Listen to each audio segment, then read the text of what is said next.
Hi guys, welcome back to my channel. आज का हमारा topic class 12 chapter 4 psychological disorders ही है और आज पूरी उम्मीद रहेगी कि इस चैप्टर का खात्मा हो जाए, मतलब ये चैप्टर पूरा ख़त्म हो जाए और समाप्त हो जाए, इस चैप्टर का चैप्टर क्लोज हो जाए। और इसके बाद फिर कोई डाउट रहा तो पूछ लेना। लास्ट के 3 डिसऑर्डर्स हैं, मैं तीनों एक साथ बता रही हूँ, भले कितनी भी देर लगे, ठीक है। तो कल हमने वो वाला पढ़ा था, न्यूरो डेवलपमेंटल डिसऑर्डर्स, और उसके अंदर क्या क्या आते हैं, किस किस टाइप के डिसऑर्डर्स वो देखे थे।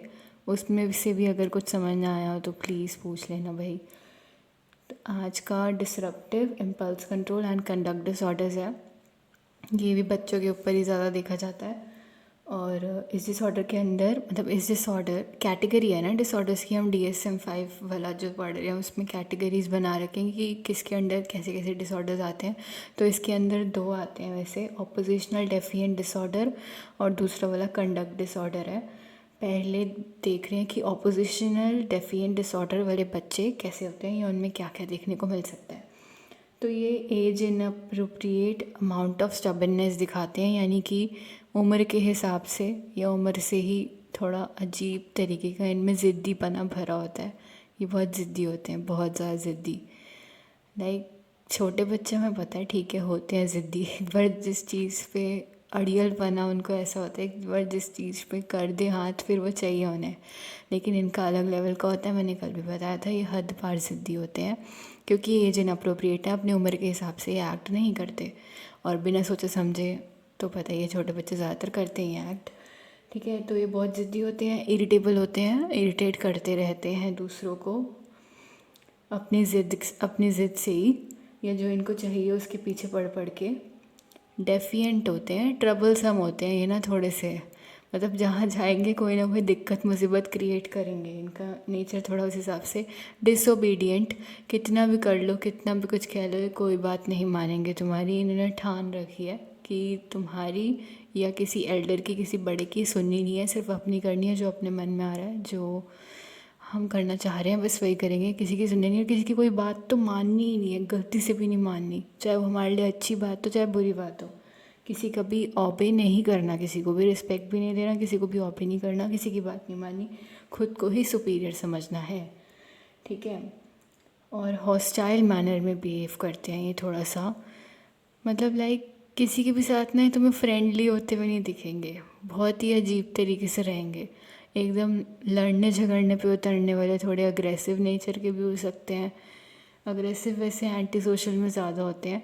इसमें यह है कि किसी के भी साथ तुम्हें दोस्ती करते हुए तो ये नज़र आएंगे ही नहीं कभी, बहुत अनफ्रेंडली नेचर रहेगा इनका बहुत ज़्यादा।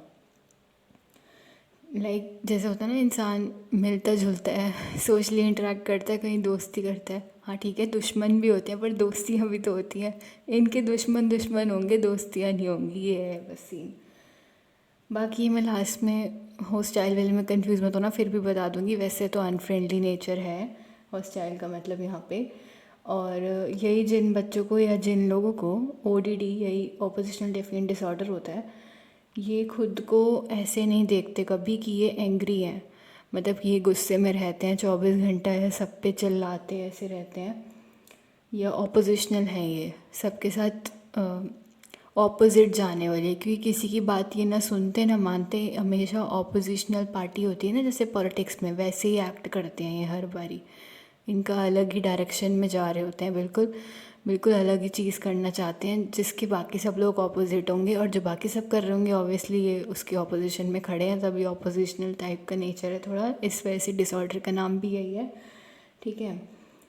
तो ये ना खुद को मानेंगे तो नहीं कभी कि ये एंग्री हैं या इनका नेचर थोड़ा अग्रेसिव है या ऑपोजिशनल टाइप डेफिएंट हैं, ये ट्रबल क्रिएट करने वाले और किसी को ऑबे ना करने वाले, बल्कि खुद को ऐसे जस्टिफाई करेंगे, ऐसे रीज़न देंगे अपने इन बिहेवियर्स के पीछे कि उनका ये बिहेवियर जो था ना, जो उन्होंने ऐसे एक्ट करा अग्रेसिवली ऑपोजिशनल वे में या इस तरीके से किसी की बात नहीं मानकर, तो इसको ऐसे जस्टिफाई करेंगे कि ये उनका ना जो इन्वायरमेंट के डिमांड्स थे और जैसी सिचुएशन और सर्कमस्टांसिस थे उनके प्रति रिएक्शन था, उनके प्रति ये लोग ऐसे रिस्पॉन्ड करा इन्होंने, ये उनका रिएक्शन था उनके प्रति, ये रीज़न देंगे। बल्कि कभी ये नहीं कहेंगे कि हाँ मैं एंग्री था या मेरा नेचर ऐसा है गुस्से वाला, मैं नहीं मतलब टॉलरेट कर पाता, मैं नहीं झेल पाता, ऐसे किसी की गुस्सा जल्दी आ जाता है, ये दिक्कत है इनमें। नहीं, ये अपनी गलती नहीं मानते, इनकी प्रॉब्लम होती है, ठीक है। और सिम्टम्स जो डिसऑर्डर के हैं ना, वो एंटैंगल्ड हो जाते हैं, बहुत ज़्यादा उलझनें आने लगती हैं, मेस क्रिएट करते हैं। किसके साथ? जब ये लोग दूसरों के साथ इंटरेक्ट कर लेते हैं ना गलती से, तब भी इनके इंटरेक्शन दूसरों के साथ होते हैं तो वो अच्छे वैसे भी नहीं बन पाते कभी, इनका नेचर हॉस्टाइल है।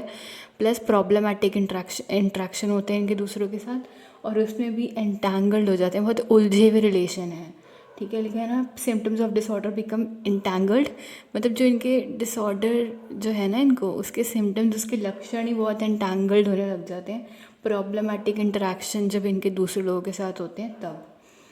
और अब आ जाते हैं कंडक्ट डिसऑर्डर पर, या इसको हम एंटी सोशल बिहेवियर के उससे भी समझ सकते हैं। एंटी सोशल बिहेवियर क्या होता है? वही, हमेशा दूसरों के साथ ना तुम लड़ने को या लड़ाई के उसमें उतरने को तैयार हो, हमेशा तुम्हारा बिहेवियर और एक्शन ही ऐसे हैं एंटी सोशल टाइप के, मतलब दूसरों को या तो हार्म करने वाले, या दूसरों की दूसरों के लिए दिक्कत क्रिएट करने वाले, और कोई भी रूल्स रेगुलेशन, कोई भी सोसाइटी के नॉर्म्स ना फॉलो करने वाले। तो तुम कुछ रूल्स गाइडलाइंस कुछ फॉलो नहीं करोगे। कंडक्ट डिसऑर्डर से ही पता लग रहा है नाम से, यहाँ पे थोड़ा एक जो सलीका और तमीज़ होती है वो नहीं रहती यहाँ पे लोगों में, या छोटे बच्चों में जिनको ये डिसऑर्डर हुआ होता है। और एकदम जैसे होता है ना, विद्रोह पे उतर जाना या आंदोलन करना, बातों को बतंगड़ बना देना, वही राई का पहाड़ जिसे हम कहते हैं, और लड़ने पे उतर आना छोटी छोटी चीज़ों पे, वैसा वाला बिहेवियर है थोड़ा। इसमें और ज़्यादा अग्रेसिव है पहले वाले के कंपैरिजन में। यहाँ पर भी एज इन अप्रोप्रिएट एक्शंस, उम्र के हिसाब से बिहेवियर नहीं दिखाएंगे, वैसे वैसे एक्शंस नहीं करेंगे अपनी एज के हिसाब से। एटीट्यूड्स भी कुछ इस तरीके से होंगे कि वो फैमिली की एक्सपेक्टेशंस को वॉयलेट करेंगे, उनके ऊपर उनको एक तरह से तोड़ते चले जाएंगे, किसी की उम्मीदों पे खरे नहीं उतरेंगे, और जो फैमिली वैल्यूज़ हैं उन्हें भी तोड़ेंगे, प्लस जो सोसाइटी के रूल्स नॉर्म्स हैं उन्हें भी ब्रेक करते जाएंगे।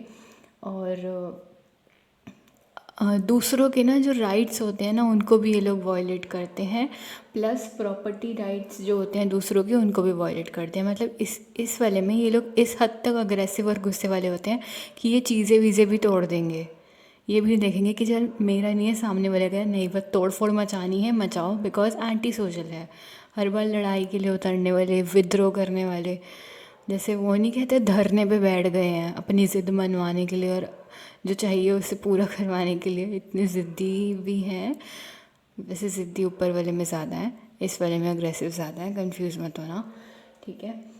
तो ऐसे लड़ने मरने को उतर आएंगे बिल्कुल, और उस लड़ने मरने में ये भी नहीं देखेंगे कि मेरी वजह से कहीं सामने वाले को बहुत ज़्यादा दिक्कत तो नहीं हो रही। अभी हम देखेंगे आगे इनके में अग्रेसिव नेचर कुछ इस प्रकार के भी होते हैं कि सामने वाले को ये भी नहीं देखते बड़ा है छोटा है क्या है, कितनी रिस्पेक्ट तो देने की कोई बात ही नहीं है, बहुत दूर की बात है रिस्पेक्ट, तो वो तो बाद में कहीं आता है मैनर की लिस्ट में। सीधा ये देखेंगे, अच्छा ये है इसने मेरे साथ बदतमीज़ी करी, अब तो ये बचेगा नहीं, उसको पीट पाट के कुछ भी उसका बुरा होलिया बना देंगे, और देखेंगे नहीं बिल्कुल कि बाकी आसपास के लोग इनके बारे में क्या सोच रहे हैं।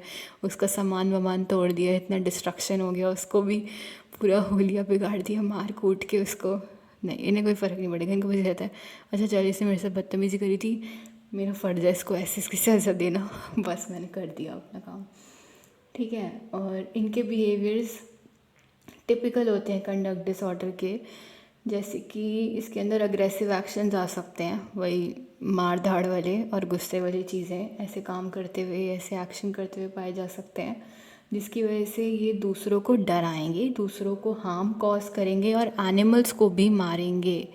मतलब ये चल इंसानों को हार्म कॉज कर रहे हैं, उनसे इनका बैर है, दुश्मनी है, लड़ाई वगैरह कुछ हो गई, नहीं ये जानवरों को भी नहीं छोड़ेंगे, उन पर भी गुस्सा निकाल देंगे। कोई कुत्ता इन पे भौंकेगा तो लाइक ये उस पर भौंक पड़ेंगे और उसको मारने को दौड़ेंगे। डर इनको वैसे भी नहीं लगेगा किसी से, क्योंकि ये लोग शुरू से ही हर एक चीज़ वॉयलेट करते हुए आ रहे हैं, कुछ मानते हैं नहीं, ठीक है, कुछ नहीं मानते किसी की बात, सुनते तक नहीं है इवन।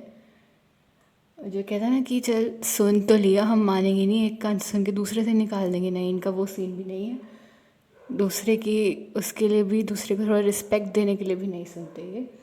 और नॉन अग्रेसिव कंडक्ट में ये आ सकता है कि फिर इंसान को डैमेज नहीं हुआ इनकी वजह से, कोई इंसान को कोई हार्म कॉज नहीं हुआ, तो इंसान की प्रॉपर्टी को इन्होंने डैमेज कॉज कर दिया किसी की मतलब इस तरह जैसे वो नहीं कहते दंगे हो जाते हैं, वैसा इनका दंगे जो करते हैं ना वैसा इनका वाला है थोड़ा बिहेवियर, ठीक है।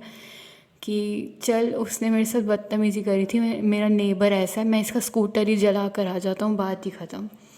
ऐसे उल्टे उल्टे काम ये लोग करते पाए जाते हैं।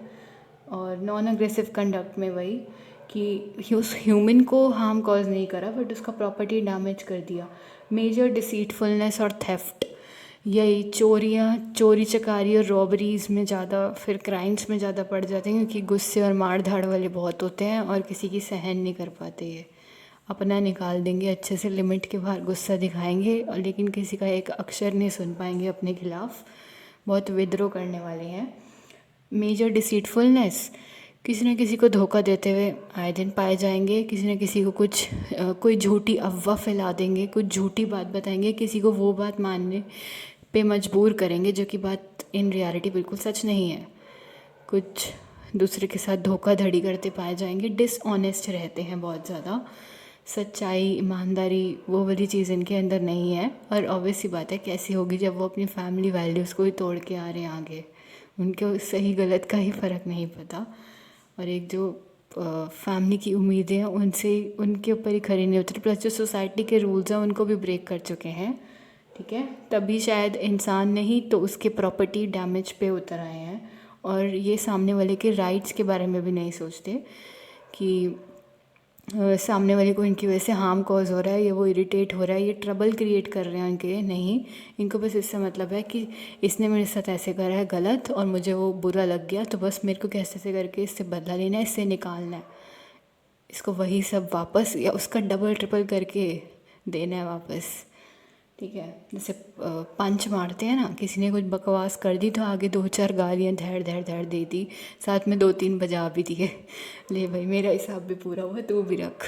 वो वाला सीन नहीं है एक चाटा खा के दूसरा गाल आगे कर दिया, नहीं, उसके दोनों गालों पे दे दे के मारा, ऊपर से उसको और कूट दिया, कहीं और उसको फेंका है कहीं दूर खड्डे वड्डे में, ठीक है।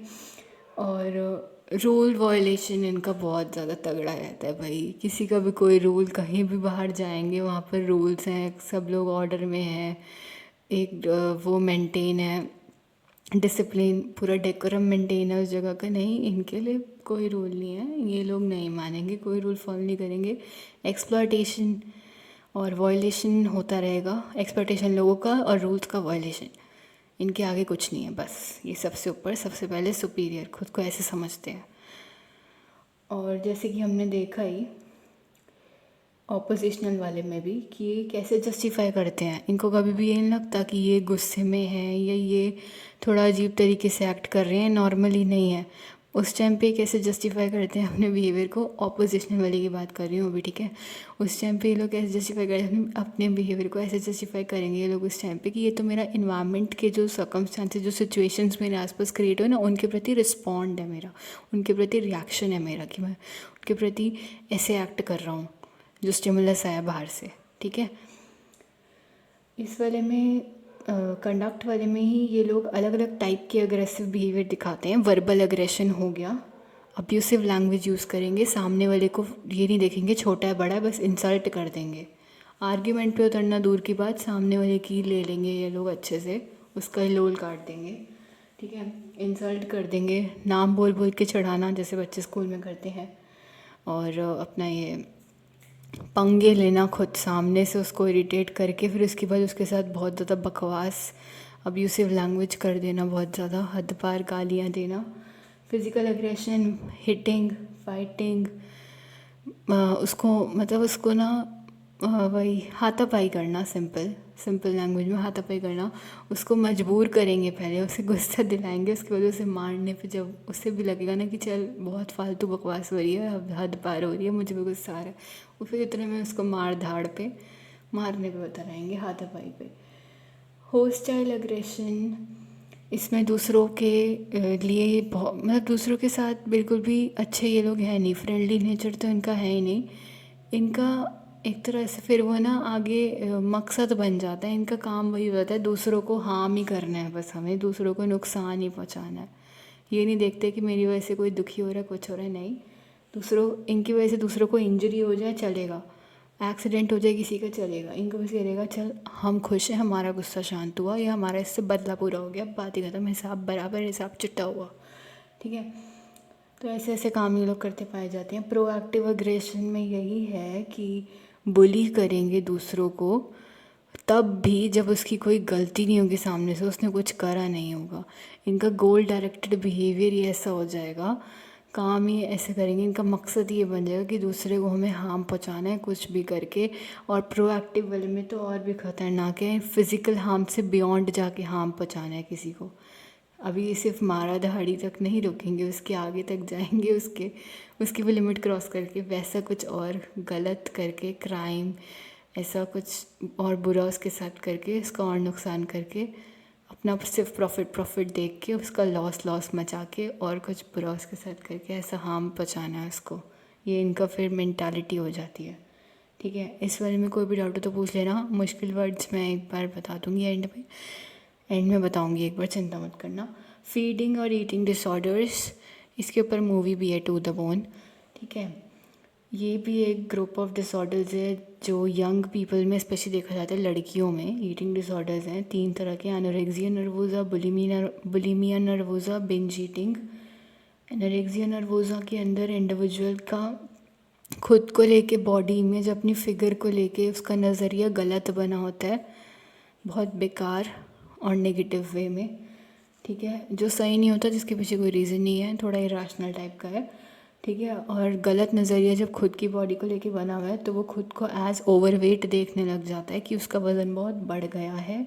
अब उसको जब वो खुद को ऐसे देखेगा कि वो मोटा है और एज ओवरवेट दिखेगा, बाकियों के कंपैरिजन में फैला हुआ है या उसका वेट ज़्यादा है, तो वो क्या करता है, वो खाना बंद कर देगा, मना करेगा, नहीं खाएगा, वो हद पार एक्सरसाइज करेगा लिमिट के बाहर। क्योंकि किसी भी चीज़ की कहते हैं ना, अति बुरी होती है हमेशा, कुछ भी ओवर कर दो गलत ही है। फिर चाहे ज़्यादा तुम ठूस लो या ज़्यादा तुम एक्सरसाइज कर लो उस ठूसे हुए को पचाने के लिए तो वो गलत ही है, या बिल्कुल मत खाओ, वो भी गलत है, ठीक है। क्योंकि हर एक चीज़ के नुकसान फ़ायदे होते हैं, वी ऑल नो दैट, ठीक है। तो एक्सरसाइज कंपल्सिवली हद पर एक्सरसाइज करेंगे और खाएंगे नहीं, मना करेंगे। और इनके ना फिर अनयूजुअल हैबिट्स ये लोग डेवलप कर लेंगे, मतलब जो नॉर्मल नहीं है, ठीक है, या कॉमन नहीं है, ज़रूर नहीं है ना सबको ये वाला डिसऑर्डर हो।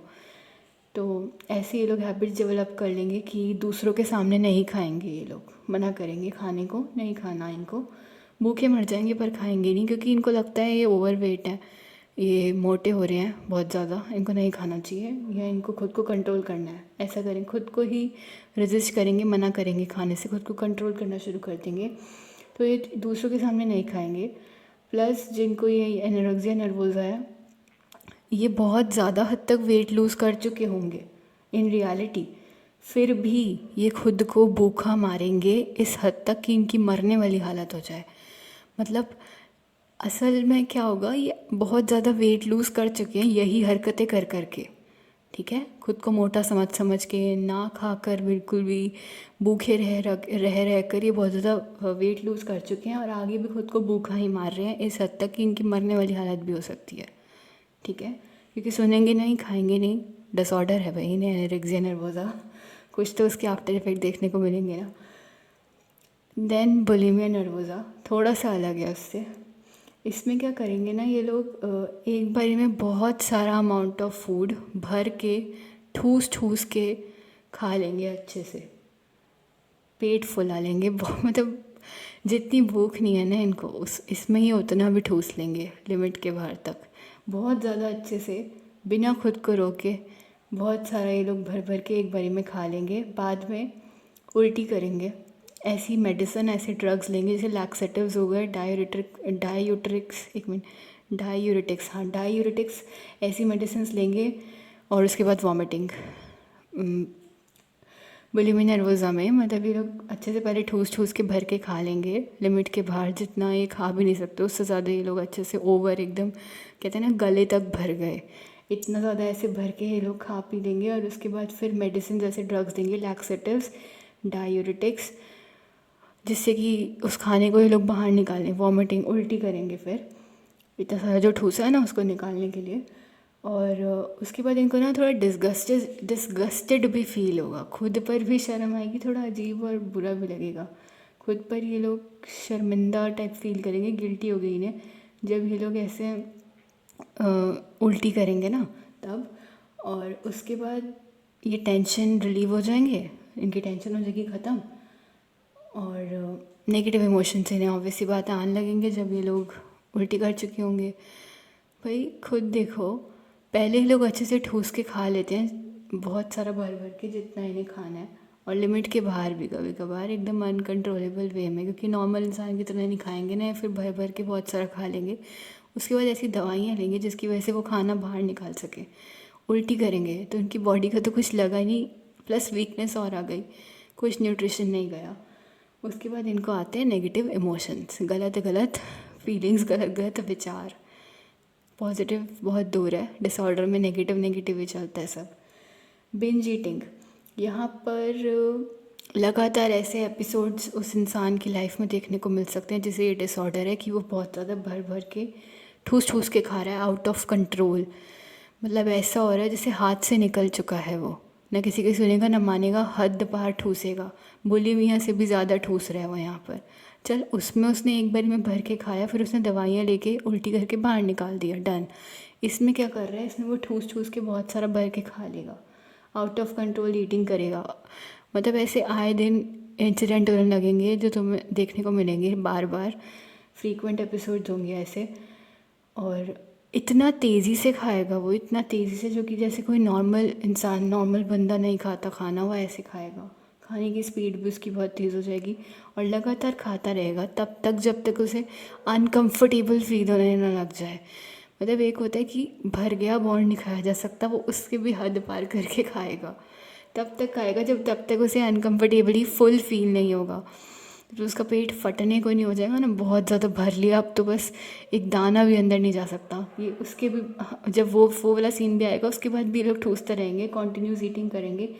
In fact large amount of food ये लोग खा लेते हैं, एक बार में भर के ठूस लेते हैं, तब भी जब इनको भूख भी नहीं लगी होती, जब ये हंग्री फील भी नहीं कर रहे होते ना, तब भी ये लोग भर के खा लेते हैं, अच्छा खासा ठूस ठास के। ठीक है, तो इसमें यही है, बस ये लोग भर के ठूस के बहुत सारा खा लेते हैं। कोई दवाई नहीं ली इन्होंने उल्टी करने के लिए, इनको अपनी बॉडी को लेके कोई डिस्टॉर्टेड इमेज नहीं बना रखी इन्होंने अपनी फिगर को लेके, बस इन्होंने अच्छे से आउट ऑफ कंट्रोल ईटिंग करी है, बहुत ज़्यादा ठूस ठास के खा ली है, और नॉर्मल इंसान जैसे खाता है वैसे नहीं खाया, as compare to normal person नहीं खाया, वैसे नहीं खाएंगे क्योंकि इन्हें डिसऑर्डर है ना, बिंज ईटिंग नाम का। तो बहुत ज़्यादा हाई स्पीड में तेज़ी से इन्होंने अच्छे खासा ठूस के खा लिया, तब भी जब इन्हें भूख भी नहीं लगी, या जब ये हंग्री फील भी नहीं कर रहे, और हद पार लिमिट के बाहर जाके खाया है, बिल्कुल अनकंफर्टेबल फील होने लग गया, तब भी इन्होंने बहुत अच्छा खासा ठूस ठास के खा लिया। ठीक है, बस यही है इसके अंदर। तीनों में कोई भी कन्फ्यूजन हो please be very free to ask. Substance related and addictive disorders, ये भी बता रही हूँ। ठीक है, तो एडिक्टिव बिहेवियर क्या होता है? एडिक्टिव बिहेवियर मतलब कि लत लग जाना किसी चीज़ की, और इस हद तक कि फिर उसे छोड़ना मुश्किल हो जाए, उसकी आदत पड़ जाए। ठीक है, तो ऐसे बिहेवियर में भले ही हम बहुत ज़्यादा कैलोरी वाला फूड खा रहे हैं, या अपनी मर्ज़ी के जो कंफर्ट फूड जिसे हम कहते हैं ना, बहुत ज़्यादा मीठा या बहुत ज़्यादा तला हुआ फ्राइड ऐसा कुछ फूड खा रहे हैं, उसका एक्सेसिव इनटेक हो रहा है, बहुत ज़्यादा ऐसी चीज़ें ठूस रहे हैं जिसकी वजह से हम फिर बहुत ज़्यादा ऐसा खाएंगे तो बहुत ज़्यादा मोटे हो जाएंगे ना। और या फिर जब हम ऐसा कुछ अब्यूज़ ऑफ सब्सटेंसेस कर रहे हैं, बहुत ज़्यादा हद तक अल्कोहल ले रहे हैं, कोकेन नाम के ड्रग्स ले रहे हैं, तो ये बहुत ज़्यादा सीवियर प्रॉब्लम्स कॉज करेंगे हमारे लिए भी और हमारी सोसाइटी के लिए भी, जो आजकल ऐसा एडिक्टिव हो जाता है, या तो कंफर्ट फूड्स को लेकर इनके प्रति, या ऐसे सब्सटेंस अब्यूज़ वाले जो सब्सटेंसेस होते हैं ना, ड्रग्स, अल्कोहल, कोकेन, हेरोइन, इनको लेकर, इनके लिए बहुत ज़्यादा प्रॉब्लम्स इनको फेस करनी पड़ जाती हैं अगर इनका एडिक्टिव बिहेवियर, लत लग जाने वाला बिहेवियर इन चीज़ों को लेकर हो जाए, या इनकी आदत पड़ जाए, इनको एक बार शुरू करा तो छोड़ना मुश्किल हो जाए, तो बहुत ज़्यादा दिक्कत होती है और प्रॉब्लम फेस करनी पड़ जाती है ऐसी सोसाइटी को जो ऐसी आदतों में पड़ जाती है।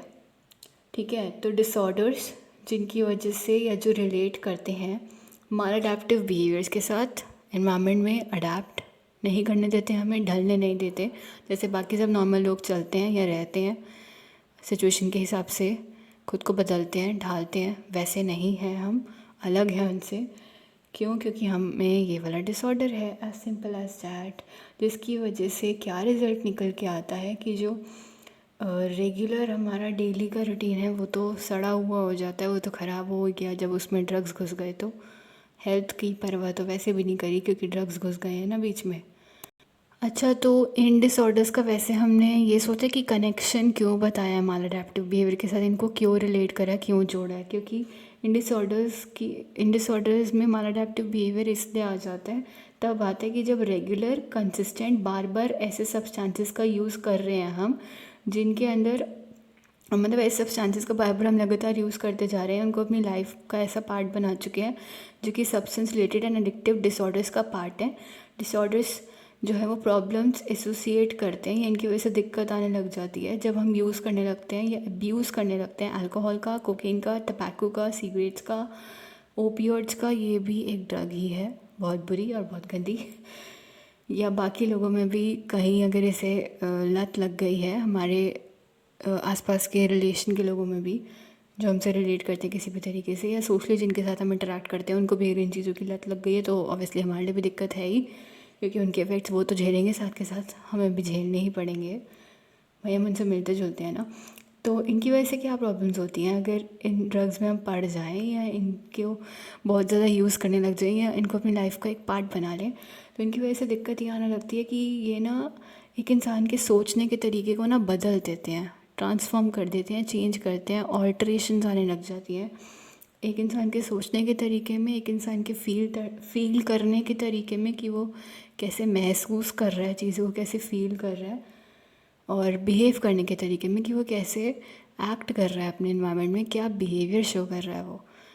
इसमें ऑल्ट्रेशंस आने लग जाती हैं, क्योंकि ये सब सीधा दिमाग पे अटैक करती हैं, सीधा दिमाग पे असर पड़ता है। और बहुत सारे डिसऑर्डर्स हैं जो कि इस कैटेगरी के अंडर आते हैं, लेकिन पहले हम वो सब्सटेंसेस देखते हैं जिनकी वजह से डिसऑर्डर्स होते हैं, या कौन से ऐसे सब्सटेंस अब्यूज़ हैं, कौन से मतलब सब्सटेंसेस हैं। तो पहले आ जाता है अल्कोहल, बहुत कॉमन है।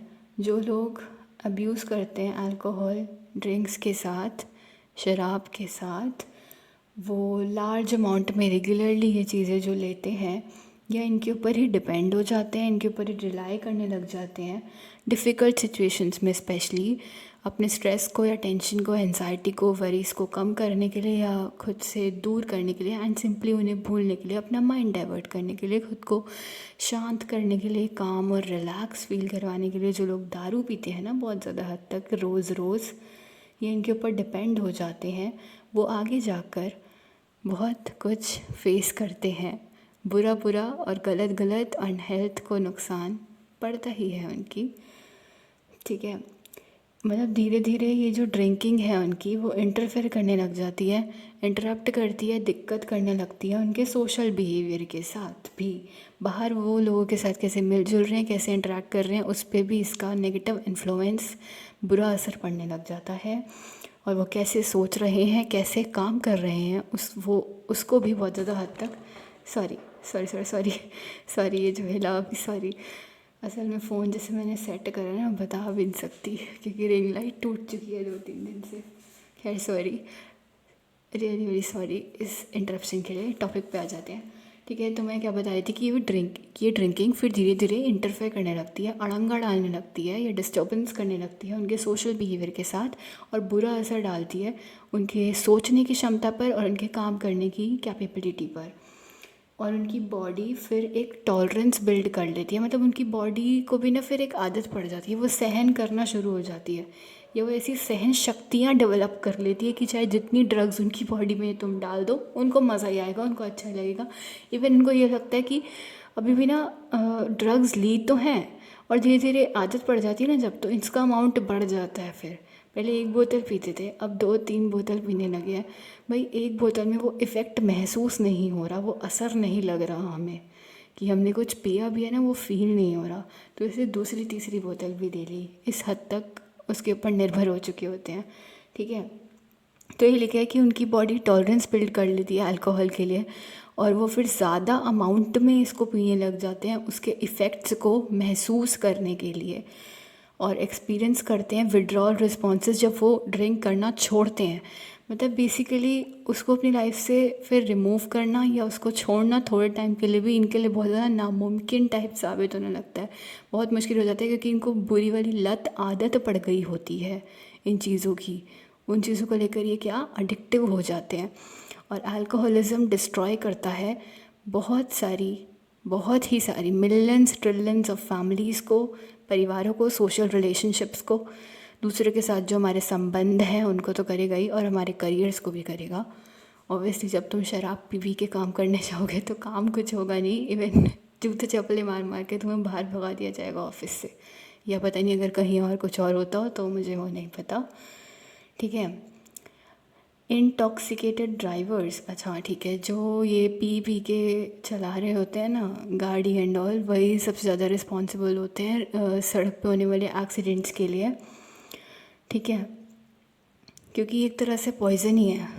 बॉडी को इससे ज़्यादा कुछ फ़ायदा नहीं हो रहा, ज़्यादा क्या, बॉडी को इससे फ़ायदा ही नहीं हो रहा। ये समझ के पीते हैं ना लोग कि इनसे, इन चीज़ों को पीने से उनका या इनसे उनका स्ट्रेस, एंजाइटी, टेंशन रिलीज़ होगी या माइंड काम होगा, अच्छा लगेगा उन्हें। नहीं, उसके तो वैसे ही बहुत सारे तरीके हैं। एक बात करने वाला ले लो ना जिससे तुम अपना दुख शेयर कर सकते हो, उससे मन इतना हल्का हो जाता है।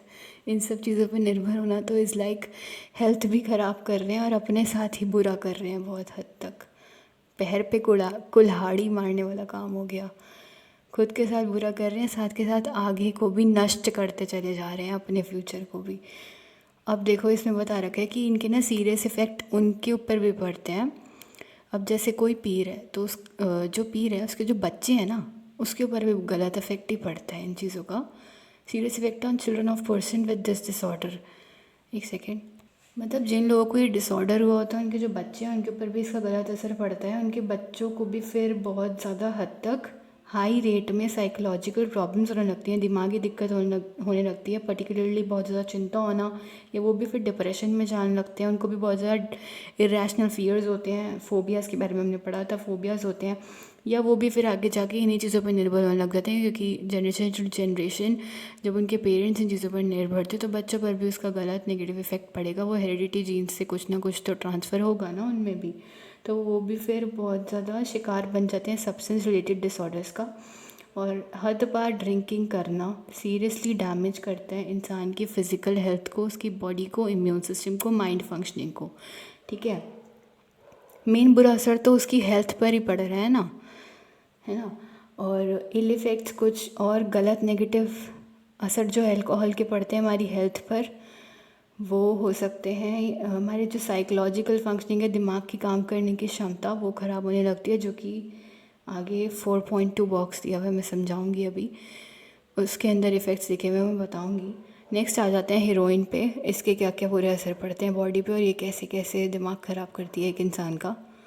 ये जो हीरोइन है ये भी असर डालने लगती है, बुरा असर इंसान के सोशल और ऑक्यूपेशनल फंक्शनिंग पर, यानी कि जो उसका काम करने का तरीका है, ढंग है, या जहाँ पर वो किसी भी ऑक्यूपेशन, किसी भी काम में लगा हुआ है तो वहाँ पर उसके काम करने की क्षमता को ये बहुत ज़्यादा नेगेटिवली इफ़ेक्ट करती है।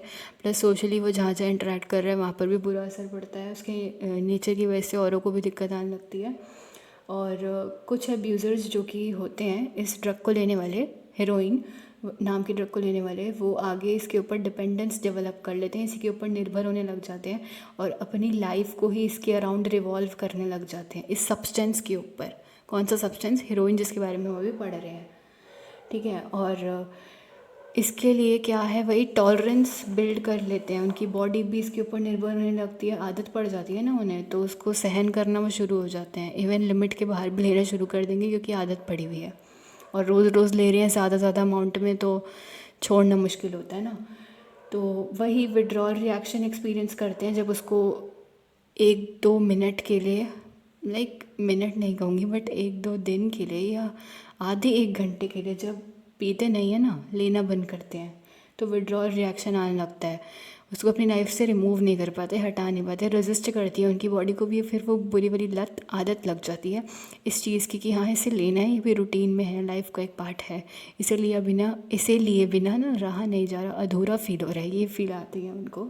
और जो मोस्ट डायरेक्ट डेंजर, मतलब जो सबसे ज़्यादा ख़तरनाक इफ़ेक्ट जो पड़ता है ना, खात्मा करने वाला, इस हीरोइन नाम के ड्रग का वो ओवरडोज है।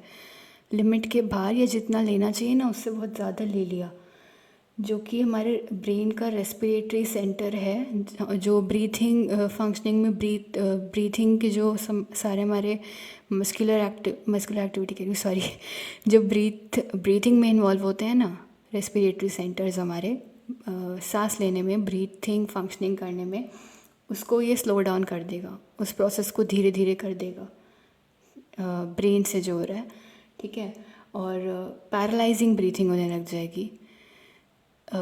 एक तरफा हो रही है, एक तरफा नहीं हो रही, रुक रुक के हो रही है, या लगातार सांस नहीं ले रहे जैसे हर नॉर्मल पर्सन लेता है। पैरालाइज हो रहा है, कुछ ना कुछ दिक्कत आ रही है ब्रीथिंग में, और बहुत केसेस में इसकी वजह से डेथ भी कॉज हो सकती है हीरोइन नाम की ड्रग को ओवरडोज लेने में, ठीक है।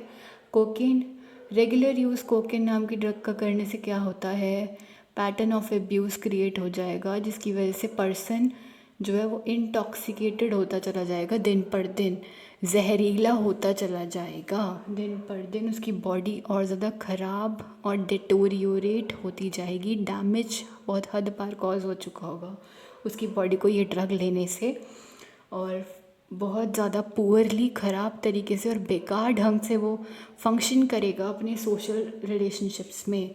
बाहर के लोगों के साथ जो उसके रिश्ते नाते बने हुए हैं ना, उधर वो बहुत बुरी तरह से अपना जो एक्ट करेगा, वो बहुत ख़राब तरीके से, बुरी तरीके से बाहर से उसके रिलेशनशिप्स ख़राब होने लग जाएंगे। और वर्क प्लेस जो है उसका, वहाँ पर भी वो ढंग से फोकस नहीं कर पाएगा, काम नहीं कर पाएगा, उधर भी बुरी तरह इफेक्ट पड़ेगा इस चीज़ का, और इसकी वजह से प्रॉब्लम्स होने लगेंगी उसकी शॉर्ट टर्म मेमोरी में। भुलक्कड़, फॉरगेटफुल हो जाएगा वो थोड़ा सा, उससे छोटी छोटी चीज़ें भी याद नहीं रहेंगी, लाइक कल परसों क्या, ठीक है, तो लाइक कल परसों क्या हुआ था ये भूल जाएंगे, बर्थडे है किसी का आज ये भूल जाएंगे, ऐसे शॉर्ट टर्म मेमोरी लॉस होने लगेगा, और अटेंशन में भी दिक्कत आने लगेगी, चीज़ों में फोकस कंसंट्रेट ढंग से नहीं कर पाएंगे, फिर चाहे वो अपना काम है या कोई भी छोटी मोटी चीज़ भी है, कोई भी जहाँ पर फोकस की ज़रूरत है वहाँ पर भी ये लोग अटेंशन पे नहीं कर पाएंगे, इतने अलर्ट नहीं होंगे, इतने कॉन्शियस नहीं होंगे, और इनकी डिपेंडेंस बहुत ज़्यादा डेवलप होने लग जाएगी ये कोकेन वाली ड्रग पर, या जो भी ड्रग ये ले रहे हैं उस पर। वैसे यहाँ पे कोकेन के इफेक्ट्स की बात हो रही है तो ऑब्वियसली बात है कोकेन वाली ड्रग पर ही होंगे, बहुत ज़्यादा डिपेंडेंस इनकी डेवलप हो जाएगी, उसके ऊपर निर्भर होने लग जाएंगे।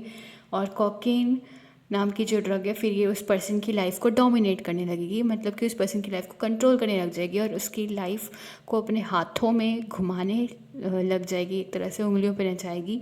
डोमिनेट क्या होता है कि कोई तुम्हारा एक तरह से लीडर आ गया है ना, कोई बहुत ऑटोक्रेटिक रूल हो रहा है, उसकी मर्ज़ी चल रही है, वही सब कर रहा है, वही तुम्हें चला रहा है, उसी का पूरा कंट्रोल है तुम्हारे ऊपर, तो ये चीज़ होने लगेगी यहाँ पर।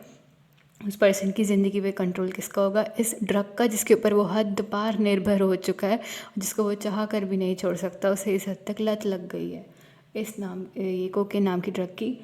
और फिर आगे क्या होगा, और ज़्यादा ड्रग चाहिए होगी पहले जितना इफ़ेक्ट पाने के लिए। जैसे मैंने बताया ना, पहले कम लेता था 1 डोज़, फिर वो उसके बाद 2-3 डोज़ कर देगा, उसके बाद मुझे लगेगा कि यार नहीं, असर नहीं पड़ा, मुझे वो फील नहीं है, मुझे अधूरा लग रहा है, मुझे और चाहिए होगी, और लेनी होगी, क्योंकि बहुत हद पार आदत पड़ गई है, धीरे धीरे बढ़ता चला जाएगा, वो कम नहीं होगा, और लेना शुरू कर देगा वही डिज़ायर्ड इफ़ेक्ट को प्राप्त करने के लिए, जो उसे वो खुशी मिलती है ना ड्रग लेके, जो उसे लगता है कि मेरा स्ट्रेस दुख कम हुआ, वो जितनी पहले लेता था उतना लेके नहीं होगा, फिर वो और ज़्यादा उसको लेना शुरू कर देगा, उसकी क्वांटिटी बढ़ा देगा उस ड्रग को लेने की।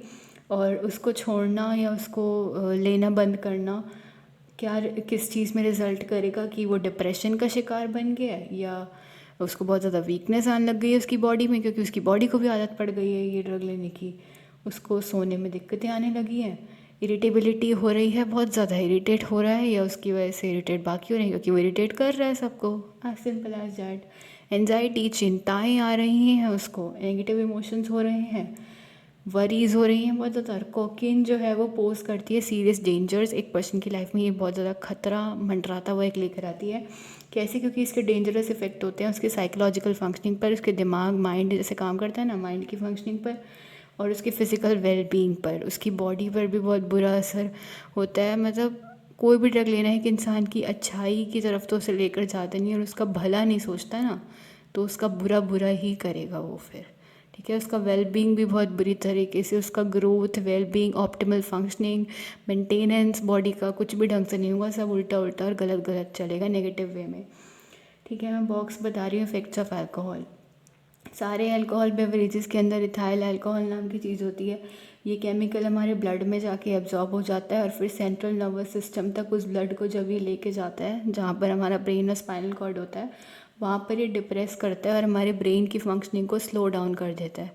धीरे धीरे दिमाग चलने लगता है हमारा, धीरे धीरे काम करने लगता है दिमाग, processing of information, processing of info धीरे धीरे होने लगती है। वहाँ पर चीज़ों को समझना सुनना धीरे धीरे होने लग जाता है कि माइंड धीरे धीरे काम करने लग गया, ब्रेन की फंक्शनिंग स्लो हो गई, तो सुनने समझने की शक्ति पर भी असर पड़ेगा, और जो जैसे हम चीज़ों पे कंसंट्रेट या फोकस करते हैं उसके ऊपर भी असर पड़ेगा। और इथाइल अल्कोहल डिप्रेस कर देता है ब्रेन के वो वाले एरियाज़ को जो कि कंट्रोल करते हैं हमारे जजमेंट और इनहिबिशन को, डिसीजन लेने की जो एक शक्ति होती है ना, उस चीज़ को। और लोग बहुत ज़्यादा टॉकेटिव हो सकते हैं, फ्रेंडली हो सकते हैं, या ज़्यादा कॉन्फिडेंट या हैप्पी फील कर सकते हैं। जो अल्कोहल में इथाइल अल्कोहल होता है ना, उसकी वजह से लोगों में ये भी देखने को मिल सकता है कि वो बहुत ज़्यादा बात करने लग गए हैं, जितना पहले बोलते थे उतना अब नहीं, उससे बहुत ज़्यादा बोल रहे हैं, बहुत टॉकेटिव हो गए हैं, फ्रेंडली हो गए हैं, या ज़्यादा कॉन्फिडेंट और हवा में उड़ रहे हैं, बहुत खुश फील कर रहे हैं, क्योंकि नशा हो रहा है ना भाई, असर पड़ रहा है उसका दिमाग पे फिर। और अल्कोहल जैसे कि एब्जॉर्ब होता है तो ब्रेन के बाकी एरियाज़ पर भी बहुत असर डालता है। फॉर एग्ज़ाम्पल जो पियक्कड़ होते हैं ना, जिन्होंने पी रखी होती है ड्रिंक कर, वो साउंड जजमेंट नहीं कर पाते, सही गलत चीज़ों के बीच में फ़र्क जज करना किसी को भी ढंग से वो ये चीज़ नहीं कर पाते, कोई भी डिसीजन ढंग से नहीं ले पाते। वो स्पीच जो उनका बोलने का तरीका होता है वो बहुत ज़्यादा कम केयरफुल हो जाता है या कम क्लियर होने लगता है, बहुत ज़्यादा वो ढंग से बोल नहीं पाते, चीज़ों को प्रोनाउंस नहीं कर पाते, या जो बोलना चाह रहे हैं मुँह से कुछ और ही निकलता है।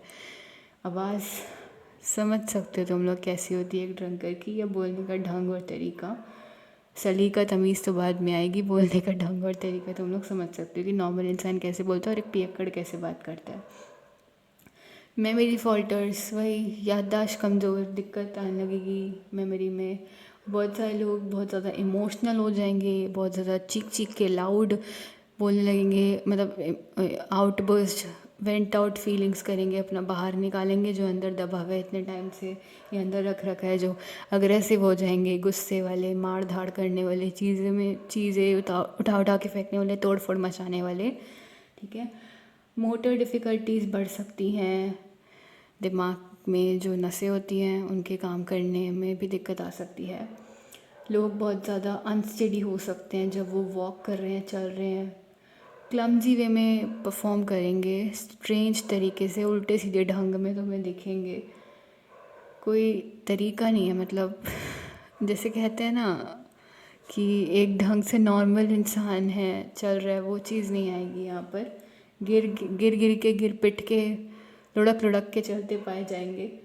सिंपल एक्टिविटीज़ भी ऐसे चीज़ें तोड़ फोड़ मचाते हुए गिरू के करेंगे और काम कुछ होगा नहीं बल्कि बिगड़ जाएगा बहुत ज़्यादा।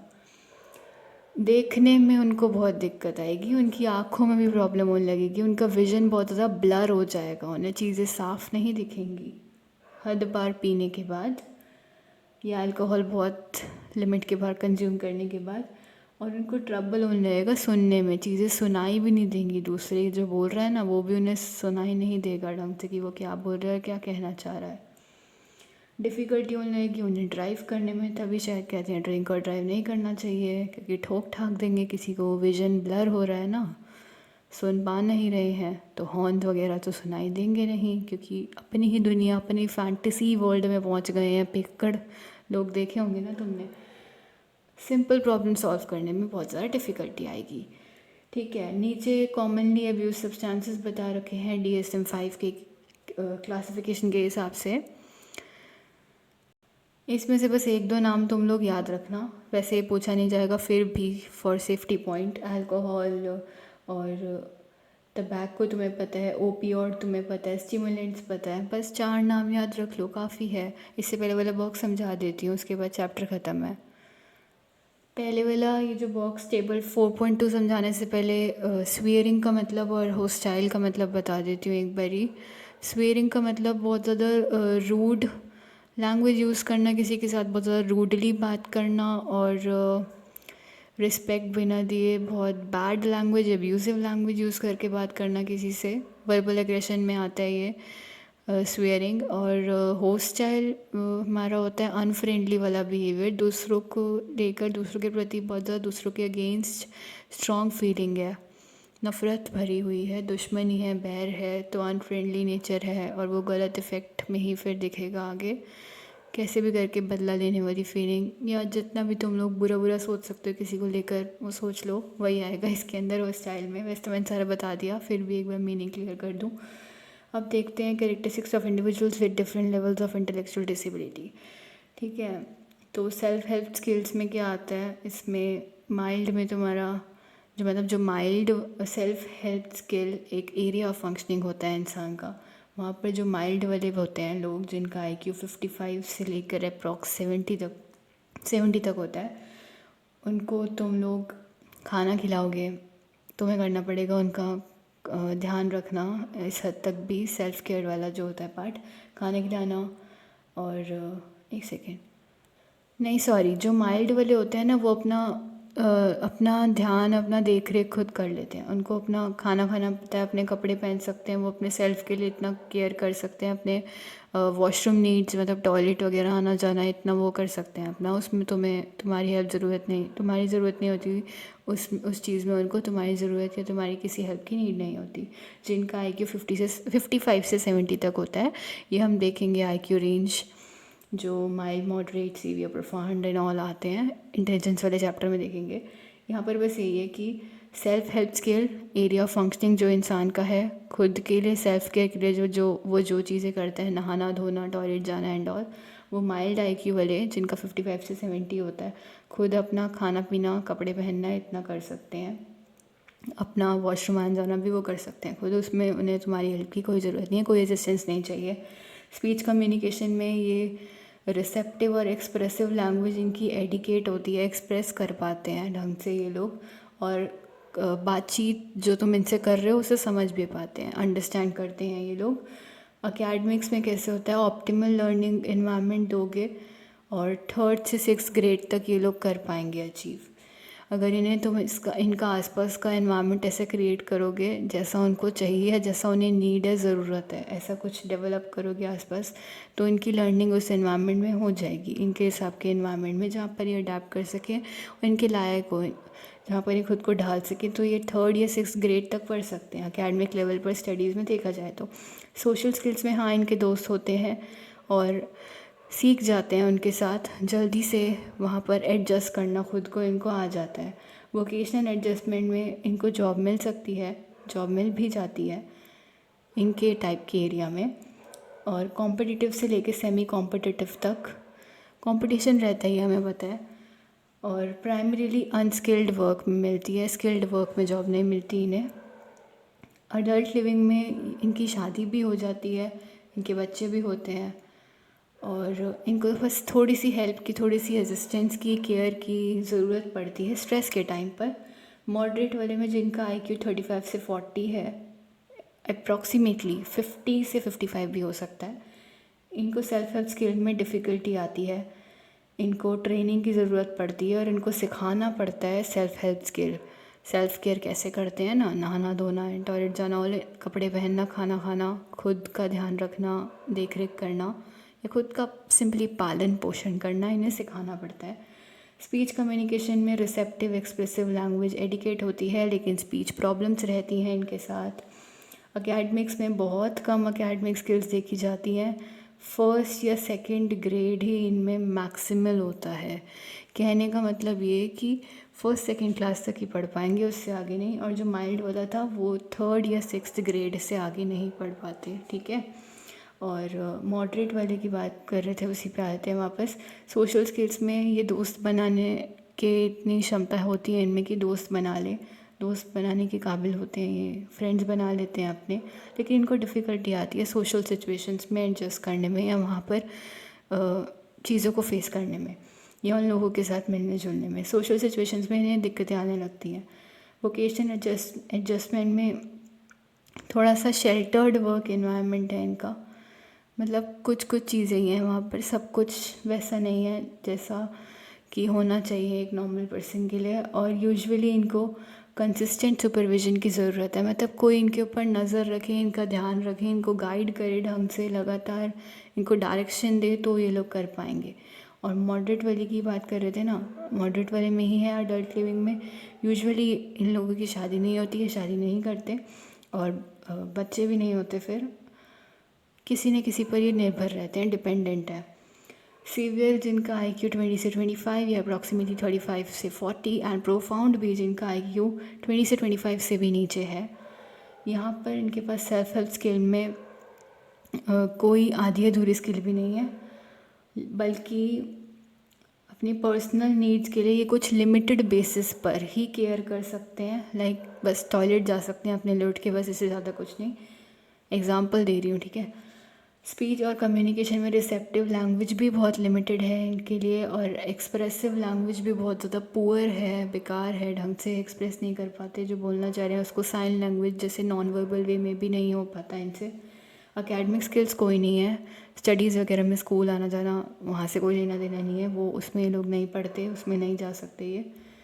और सोशल स्किल्स में इनके कोई असली सच्चे दोस्त यार ऐसे नहीं बनते, नहीं होते कोई ऐसे दोस्त, कोई सोशल इंटरेक्शंस नहीं है, बाहर के लोगों के साथ मिलना जुलना इंटरेक्ट करना नहीं है, अवॉइड करते हैं, नहीं जाते उस सिचुएशंस में, ये एंटर नहीं करते जहाँ पर बाकी लोगों के साथ इंटरेक्ट करना हो।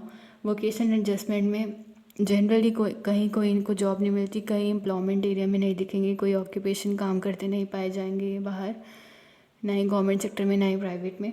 यूजुअली इनको लगातार केयर की ज़रूरत पड़ती है, इनका कोई ना कोई एक ध्यान रखने वाला चाहिए जो इनकी अच्छे से देख रेख कर सके और इन्हें संभाल सके।